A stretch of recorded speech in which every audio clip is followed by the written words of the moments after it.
心有萬處苦，怎麼打算？發現人性本先相傳，但這心卻被蒙於千千個煩惱，條服困到有發熱處，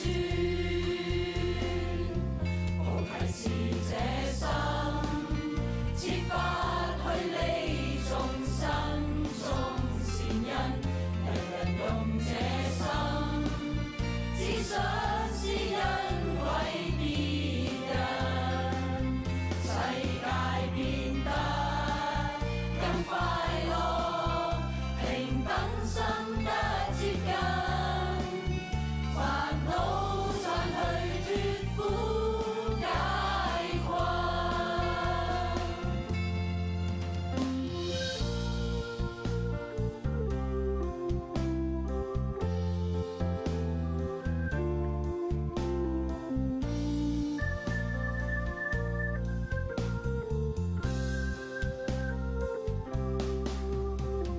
今世盡了解。